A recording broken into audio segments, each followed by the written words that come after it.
Assalamualaikum dan selamat sejahtera. Kami daripada Kumpulan 10 akan membentangkan tugasan 1. Isu kes yang pertama ialah, bolehkah peraturan tersebut dikuatkuasakan ke belakang? Isu yang kedua ialah, adakah Abu boleh mencabar tindakan tata tertib yang hendak diambil ke atasnya atas alasan beliau tidak tahu tentang peraturan tersebut kerana ia tidak diterbitkan?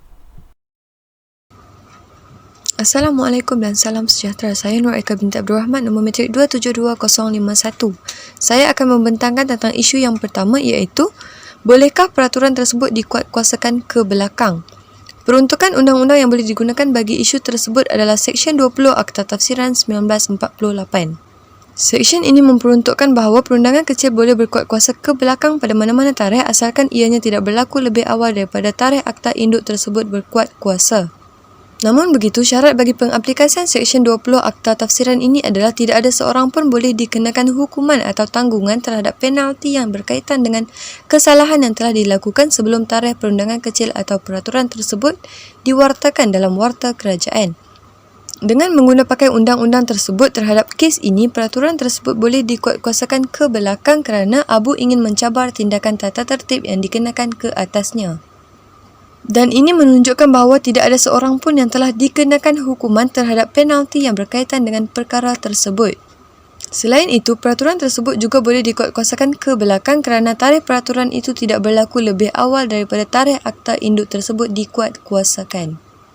Dalam hal ini, tarikh peraturan tersebut dibuat adalah pada 1 Januari 2018, manakala tarikh Abu dikenakan tindakan tata tertib pula adalah pada 27 April 2018.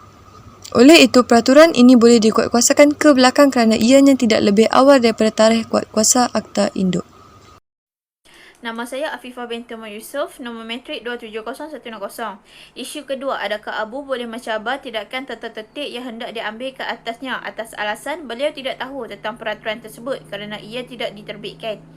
Pada 18 April 2018, Abu telah melakukan sesuatu tindakan di mana tindakan tersebut telah melanggar peraturan yang telah dibuat oleh Menteri pada 1 Januari 2018. Berikutan dengan itu, tindakan tata tertib telah diambil terhadap Abu oleh tribunal atas alasan di mana Abu telah melanggar peraturan jabatan pada 27 April 2018. Walau bagaimanapun, peraturan yang dibuat oleh Menteri tersebut gagal untuk disiarkan dalam warta kerajaan. Berdasarkan Seksyen 20 Akta Tafsiran memperuntukkan bahawa seseorang individu tidak boleh dikenakan penalti atas kesalahan yang dilakukan sebelum tarikh peruntukan khas diterbitkan. Selain itu, Seksyen 18 Akta Tafsiran memperuntukkan bahawa penerbitan dalam warta hanyalah cukup untuk makluman serta seseorang tidak boleh mengatakan dia tidak tahu jika dokumen tersebut telah diwartakan.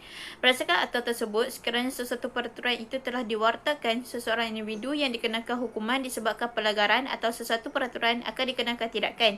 Dan individu tersebut tidak boleh menyatakan bahawa dia tidak tahu akan peraturan tersebut kerana ianya telah disiarkan dalam warta kerajaan.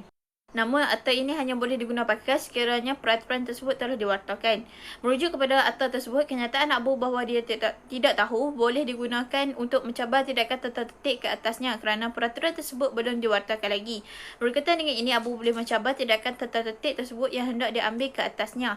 Hal ini kerana beliau tidak tahu tentang peraturan tersebut. Ekoran peraturan yang dibuat oleh menteri tersebut belum lagi diterbitkan. Tegasnya, Abu boleh mencabar tindakan tata tertib tersebut kerana walaupun peraturan tersebut telah dibuat awal Januari 2018, namun tidak menjadi kesalahan bagi seseorang individu jika individu tersebut melanggar sesuatu peraturan tersebut selagi ianya tidak diwartakan. Assalamualaikum warahmatullahi taala wabarakatuh dan selamat sejahtera. Nama saya Muhammad Amirul Zarif bin Haji Muhammad Zamri, nombor matriks 267666.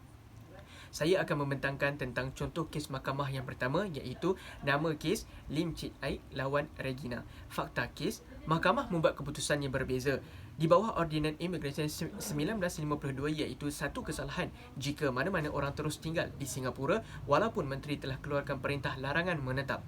Perintah dikeluarkan terhadap defendant tetapi beliau tidak mengetahuinya kerana perintah tidak diterbitkan dan tiada langkah diambil untuk memaklumkan kepadanya. Jadi, keputusan mahkamah Privacy Council tidak boleh dihukum kerana Seksyen 20 tidak terdapat di Singapura yang mana di bawah Seksyen 20, seseorang boleh dikenakan hukuman jika melakukan kesalahan atas peraturan yang telah dinyatakan tarikh kuat kuasa walaupun tidak diterbitkan. Okey, seterusnya contoh kes mahkamah yang kedua pula, nama kes Ratnaville lawan Government of the Federation of Malaysia. Fakta kes, Seksyen 2 Ordinan Perwakilan Kuasa 1952 di mana kuasa kepada Pesuruhjaya Tinggi untuk wakilkan kuasanya kepada mana-mana pegawai dengan pemberitahuan di dalam warta. Jadi keputusan mahkamah, hukuman mandatori dijatuhkan kerana tiada peruntukan khas mengenai penerbitan PK yang tertakluk kepada Akta Induk. Dan yang terakhir, contoh kes mahkamah yang ketiga pula, nama kes Simon lawan Newell. Fakta kes, pendakwa gagal buktikan langkah-langkah perlu telah dibuat untuk menerbitkan perintah. Jadi keputusan mahkamah, defendant tidak melanggar perintah kerana Statutory Instrument Act 1946 menetapkan prosedur penerbitan untuk PK. PK dihantar kepada Queen's Printer, dinombor, dicetak dan dijual dan ianya perlu ada tarikh ianya berkuat kuasa. Kesimpulannya, peraturan tak boleh dikuatkuasa ke belakang pada tarikh tidak lebih awal dari tarikh kuat kuasa akta induk. Dalam kes ini, tidak terdapat akta khusus yang boleh disabitkan ke atas abu. Hal ini demikian kerana peraturan tersebut tidak diterbitkan dan tidak mendapat kelulusan untuk perundangan tersebut diguna pakai. Selain itu, abu tidak boleh dikenakan tindakan tata tertib oleh tribunal atas alasan melanggar peraturan jabatan pada 27 April 2018 kerana pada tarikh kesalahannya, menteri berkenaan gagal untuk menyiarkan dalam waktu kerajaan. Sekian, terima kasih.